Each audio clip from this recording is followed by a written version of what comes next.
Jai Hind, this is Brigadier Hemant Mahajan, who welcomes you to another session on national security.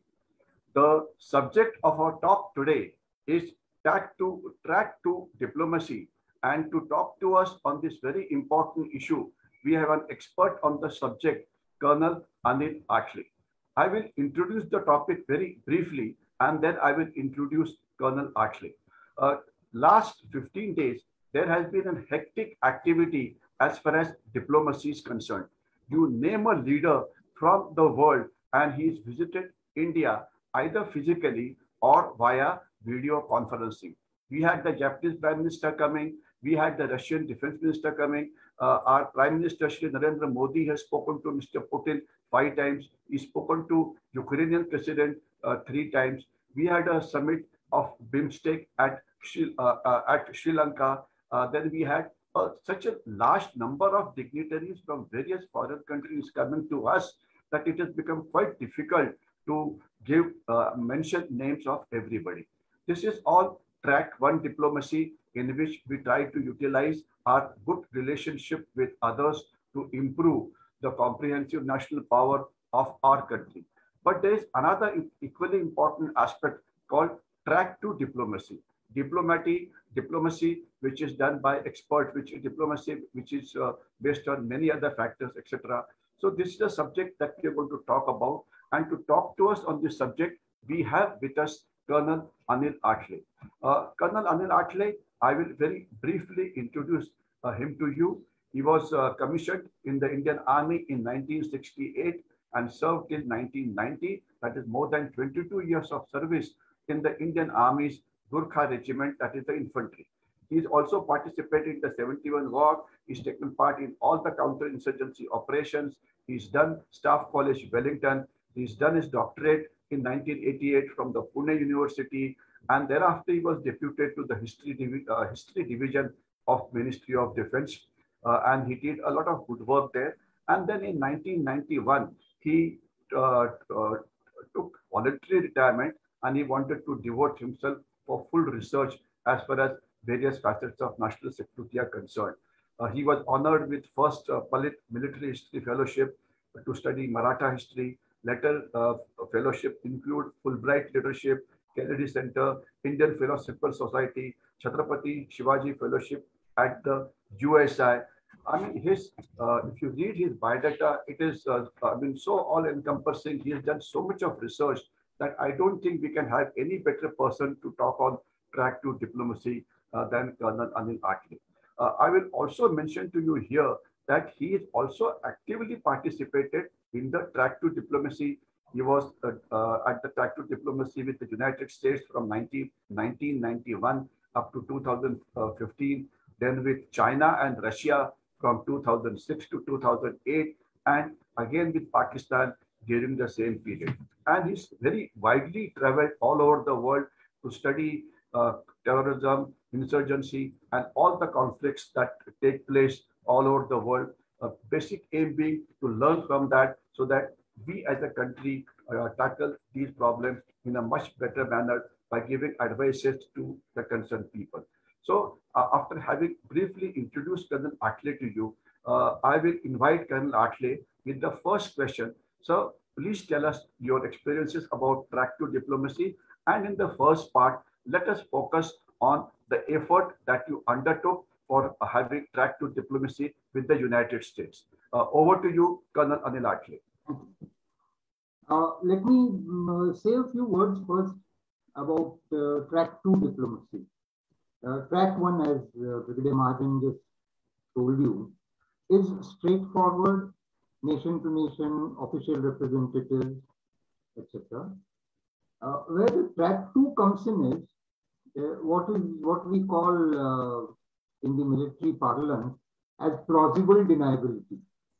That there are some issues on which frank conversation between two countries is necessary, but because diplomacy today is conducted in open, there are TV cameras, there are press, so many times countries want to keep certain issues behind the scene. and not necessarily out in the open. That is one rule of track 2 diplomacy. Second is, track 2 diplomacy is not necessarily by the government and for the government kind of a thing. There are independent think tanks and people like me. I am part of that tribe of independent think tanks. So we on our own have also been studying, researching on national security and have our own views. So we convey it to our own government and say that, look, this is our view. We want to see what is the response of the other side. And without an official okay, we then engage with the people on the other side. And standard practice, before going for any meeting, there would be a general gist sent to our own government through various channels, which includes the intelligence agencies mainly, but generally directly to the PMO in our case. And after the meeting is over, a standard format, 2-3 page summary of what was discussed and what was the impression of a person like me. What impression did I get of their real views as opposed to the public diplomacy views. So this is a kind of a to say it is not exactly espionage or spying. It is also not exactly diplomacy. It is in between. And the best part is when, say, for instance, when I interacted with American officials and others, they very well knew that whatever they say to me will get back to the government. And I knew very well that whatever I say to them will get to in their government channel. So this is in a sense, what you can say, not hidden diplomacy, but part of diplomacy only. That's why it's called track 2. If we go back into history, we tend to forget these things. If we remember, even when, say, Marathas and Nizam, there were so many battles fought by the Marathas against the Nizam. But even during these battles and tense relationships, there used to be an ambassador of Marathas in the Nizam Darbar and Nizam's ambassador in Maratha Darbar. So essentially the idea being, it has always been so, whether it's a kingdom or a nation state, modern nation state, that war or a conflict should be avoided and there must be a contact between the two sides. So this track 2 diplomacy is a part of that. I hope Yes, sir. You have very well explained the track 2 diplomacy, its meaning and its scope, etc. So what I would want you to ask you now is, now let us focus on your effort that you undertook when you went to United States or you had a relationship with the United States. Colonel Athale, sir.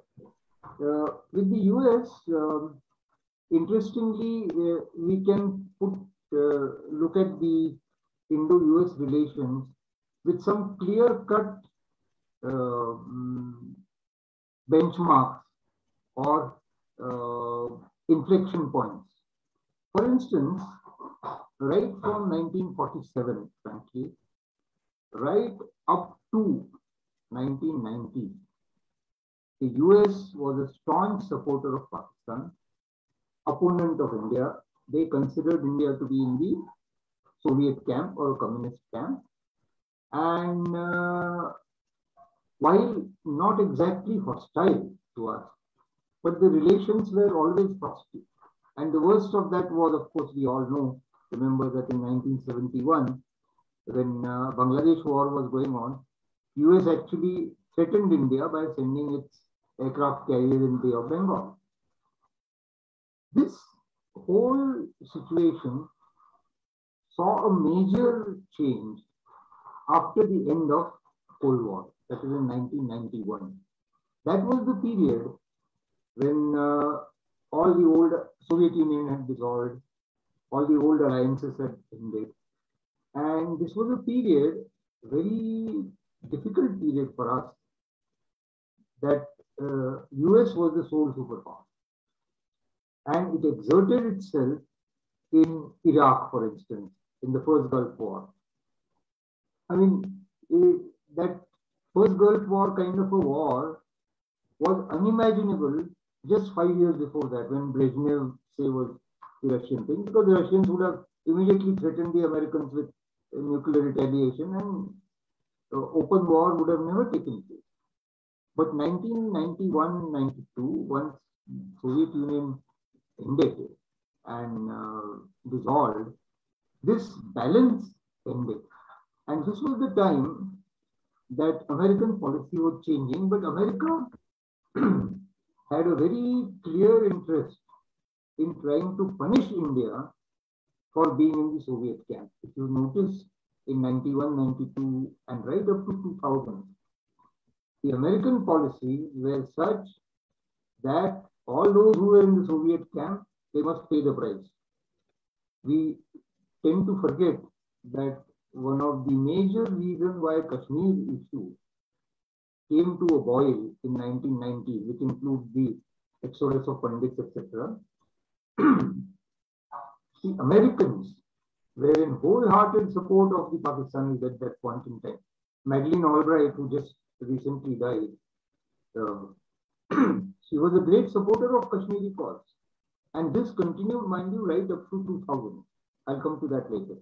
So in 1991, one of the major things that I tried to put across, and I'm on record, in my meeting with the Director Asia Pacific, Ms. Sandy Charles, in July 1991, saying that, look, short term, you may think that Pakistan is your ally, etc., and India in Soviet camp, but the kind of extremism, Islamic extremism that you are supporting in Pakistan, that is going to come back to bite you one day. This is something which much later Hillary Clinton said, you keep snakes in the backyard and think that they'll bite only the neighbors and not you. But that was the American policy. Now, the relations were such that no Indian openly could say these things. But being from the track 2, I am on record of having said this. Now, obviously, it did not produce much result. But somewhere down the line, subsequently, when Americans started seeing that the Islamic fundamentalism and Islamic terrorism started spreading in the world, and you remember during Bill Clinton's time, they had launched cruise missile attacks on Afghanistan and Yemen and other places. So, somewhere down the line, as a part of track 2 diplomacy, we were successful in at least beginning the process in the American administration of understanding the dangers of supporting the Islamic State.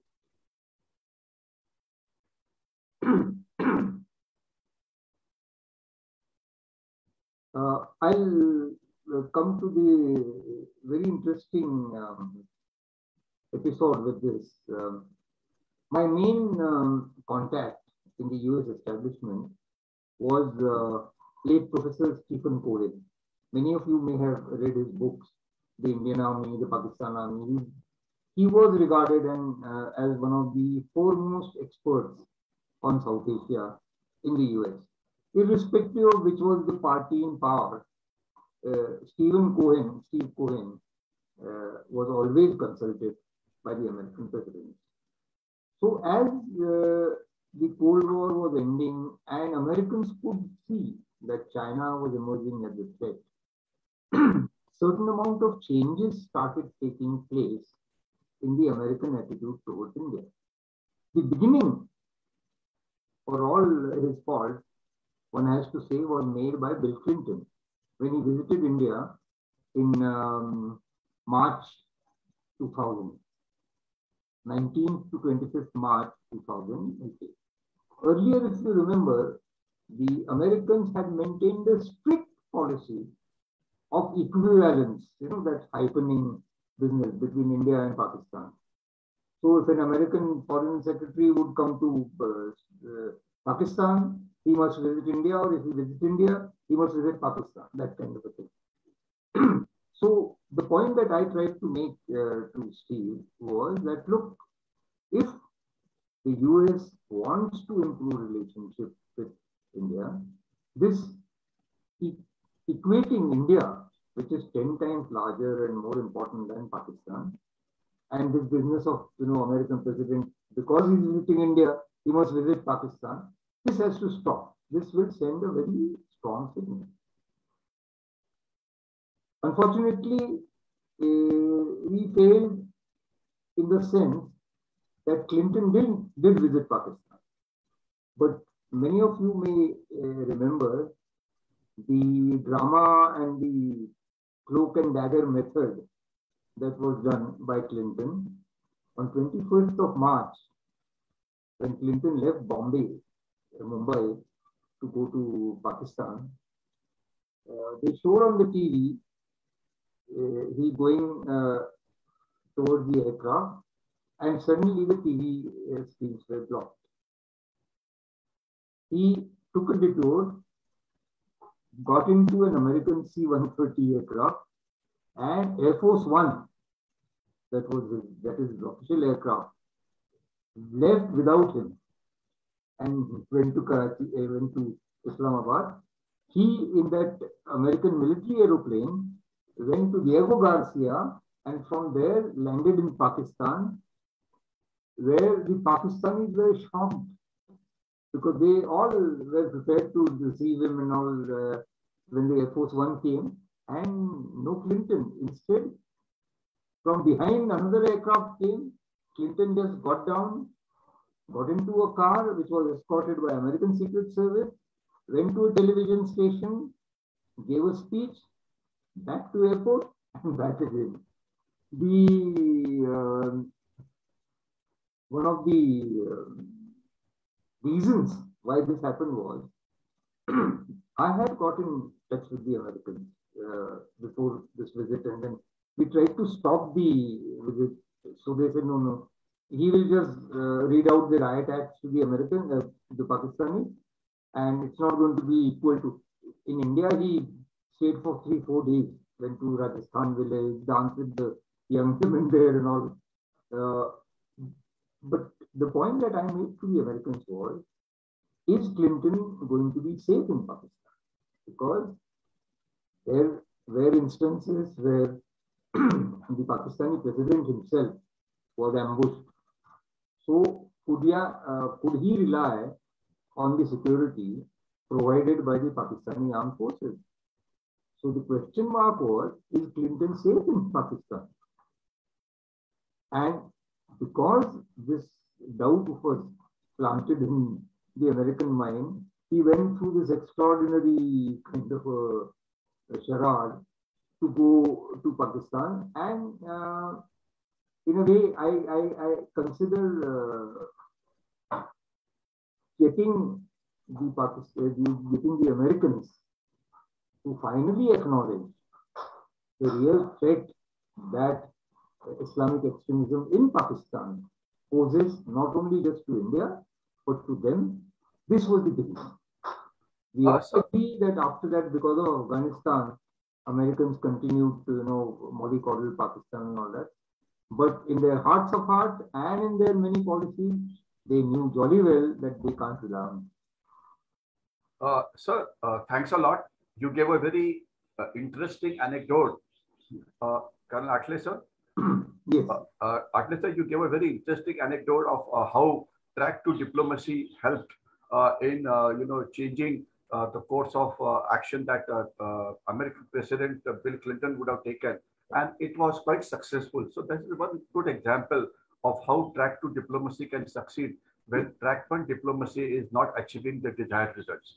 Actually, track to diplomacy is unofficial, it is non-structured, it is open-minded, and I think the most important part of the track to diplomacy is that any issue which is there between the nation states can be resolved, and you appeal to various segments of the society, establish contact with them, and take it forward to achieve the result that you want.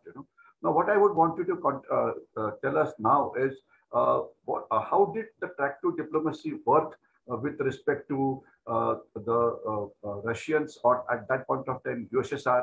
And after you tell us about it, then we'll of course talk about China and Pakistan later. Colonel Athale, sir, on track to diplomacy with USSR and Russia. Essentially, the track to which went on with the Russians was a spillover of track to with China.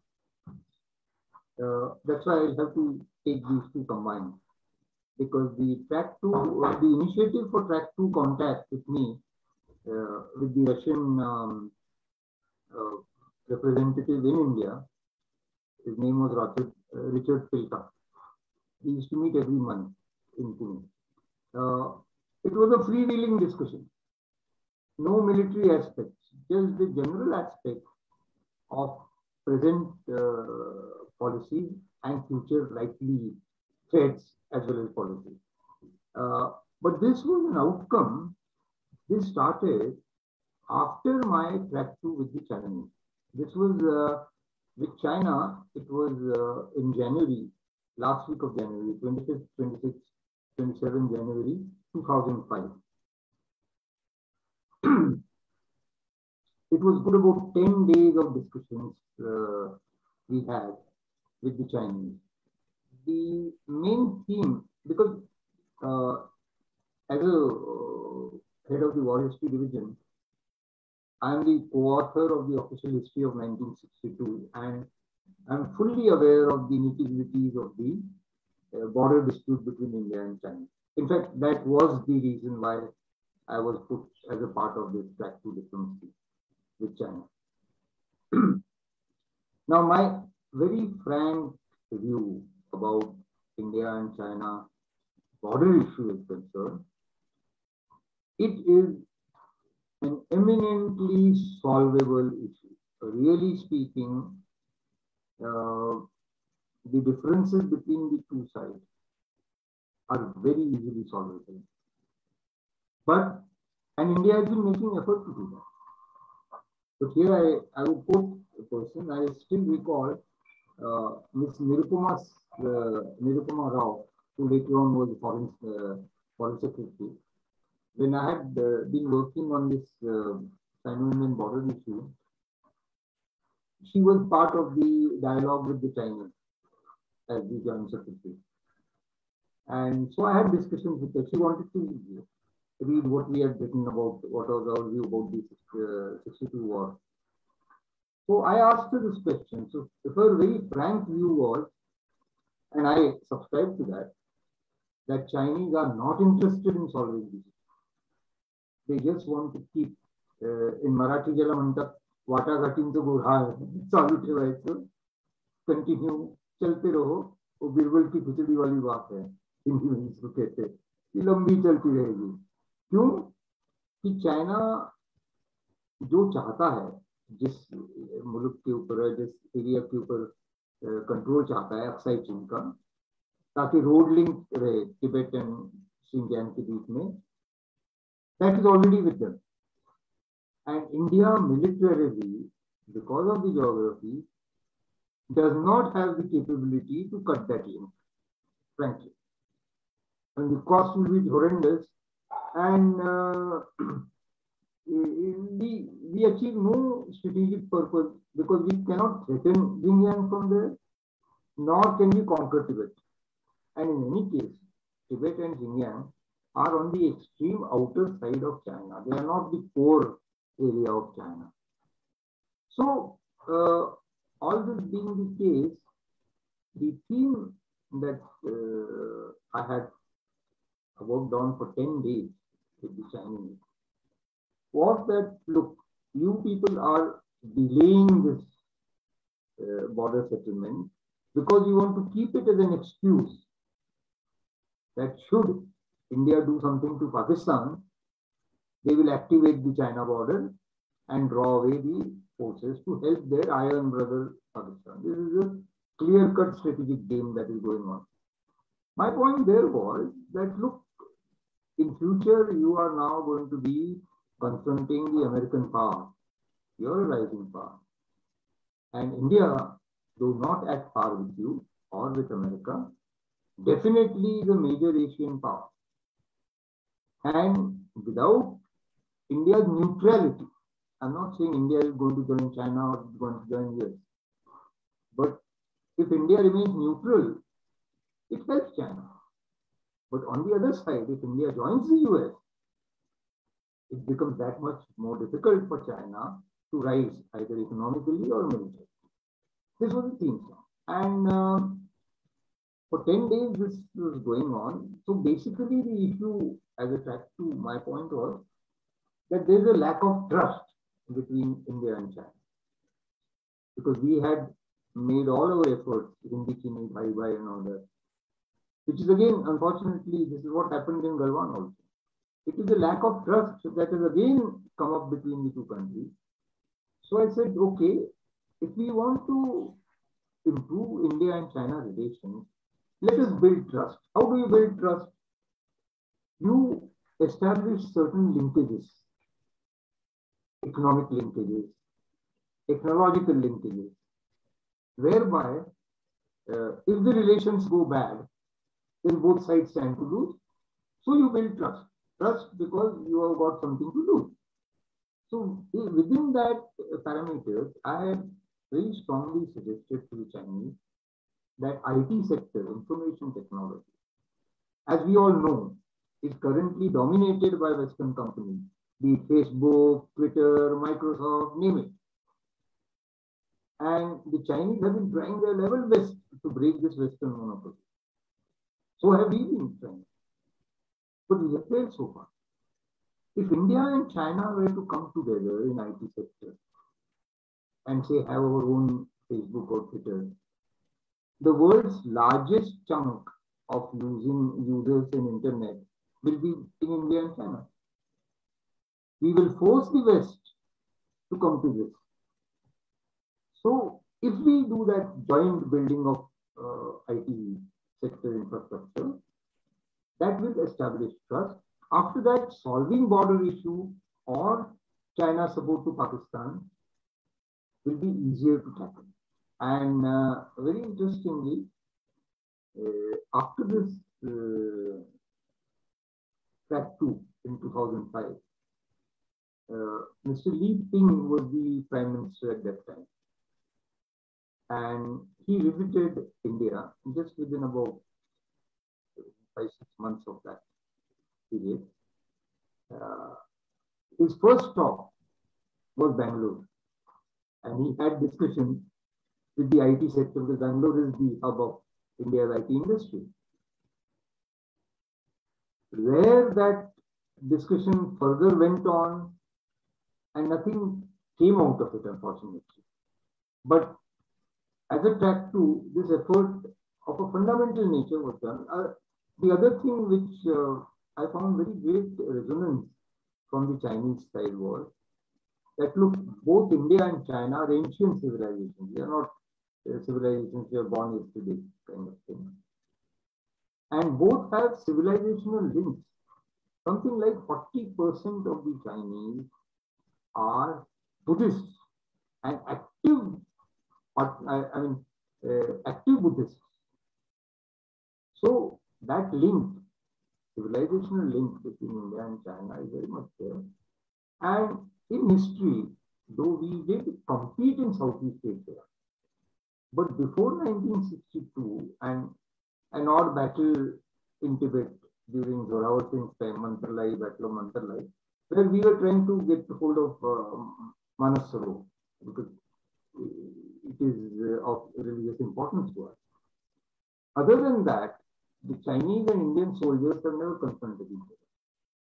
So building on that, we tried to put across the view that at civilizational level, the Chinese and Indians must work together and will be a force to reckon with in world.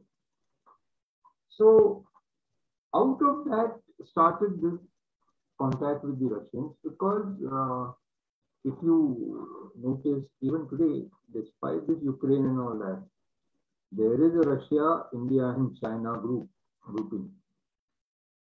At some level, forget about the immediate, Galwan-like incidents, which I call it as an accident or an aberration.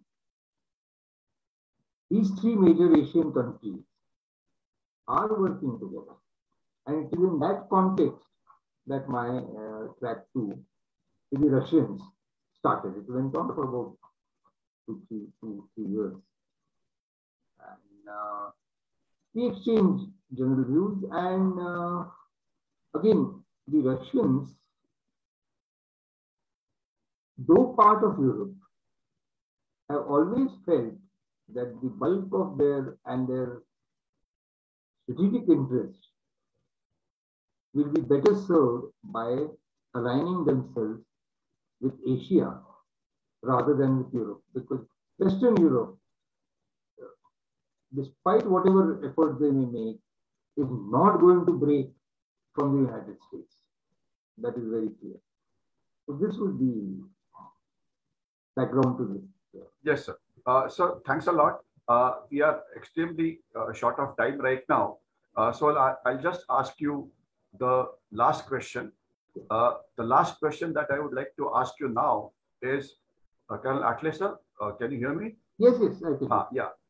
We are extremely short of time. So the last question, and maybe this topic we can continue. You have a lot to say, and purely because of lack of time, maybe in part 2, maybe next week or after that, we can continue the remainder topic. But I would like to ask you 1 or 2 very specific questions. Okay. And that would be the last question. That is, we have had some success as far as track 2 diplomacy is concerned with respect to, say, America, with respect to Russia, etc. With respect to China also, maybe up to a point some success was there, but now it is no more the case. Presently, we are definitely daggers drawn, and their foreign minister who came for a visit here, he was in no uncertain words told that unless you resolve the boundary disputes, the other ties cannot take on. Now, there is one question that I would like to ask you is, for a track 2 diplomacy to succeed, you have to decide as to whom do you want to contact on the other side. You've got to have possibly a team of people from the economic background, one with cultural, religious background, maybe one with some other kind of a background, so that it becomes comprehensive. So how do you select the people whom you're going to contact on the other side, that is in USA or Russia or even China? How do you select your own team, and how much effort ultimately is putting into an activity? Colonel Athale, sir. Yeah. See, essentially, track 2 at the military strategic level or economic, cultural level are separate strands.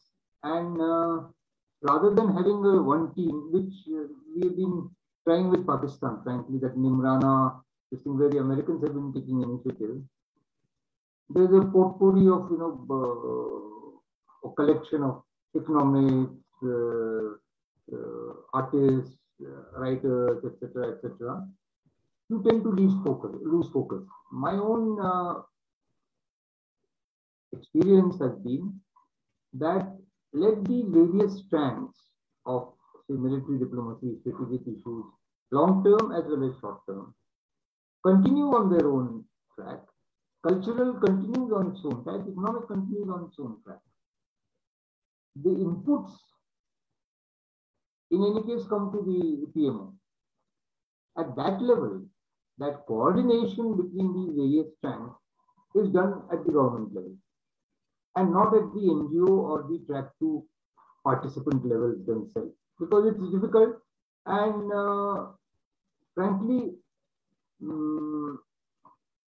there is too much of Western interest that comes in. People, especially in the entertainment world or economic world, etc., their track 2 is very seldom without publicity. Where, say, the kind of track 2 that I did, even to write about it, we used to generally convey to the government and take their okay. And even then, what feedback we gave to the government and what we wrote, say in the media or outside, was a watered down version. Now that kind of a Lakshman Resha, which has to be drawn, that is left to individuals. Essentially, I would say that let us continue these different tracks in different ways. The selection of people, and some people select themselves. I mean, I was not told that you go and do track 2. I was approached by the Americans to visit US and those various places because of my studies elsewhere. So once I got that invitation from them, I informed the government saying that, look, this is what I'm going to do there. Is there any particular issue that you want me to take up? So this is how it works. Saying that tomorrow we'll have a track 2 and XYZ is appointed, no, it won't. Yeah. Okay, sir. So that was a very nice discussion. The only handicap that we have is the availability of time. So, sir, thank you very much for having come today on Swatantra Veer Savarkar Rashtriya Smarak Facebook. And for giving me the chance. Yeah. And so maybe if you have time later, maybe some other time, whatever we could not cover today, that is the Pakistanis and maybe the other neighborhood countries, we can talk about that, and maybe we can talk about some successful track to diplomacies which other countries would have done. Let's say, let's talk of China, let's talk of Pakistan. Have they been doing it? Have the Americans track to diplomacy? How are they doing it? What is their modus operandi? So maybe the track to diplomacy done by USA, done by Russia, done by Pakistan and China, we can study it as a case study and maybe draw some lessons which would be useful to us. Yes, that would be a great idea. Yes, so maybe next Sunday we can do all that. So all that remains for me is now to thank Colonel Athale for giving a very scholarly view on this track to diplomacy. And I also want to make it very clear that track to diplomacy is not a replacement for track one diplomacy, which is official government to government diplomatic interaction. But I would look at it, track to diplomacy as a force multiplier, which will help ultimately the track one diplomacy to achieve what we want to do. So, Colonel Athale, sir, thank you very much for being present today on the Facebook Live, and hope to see you again maybe after 15 days. So, thanks a lot, sir, Colonel Athale, and Jai Hind, everybody. ये बंद करना विनोद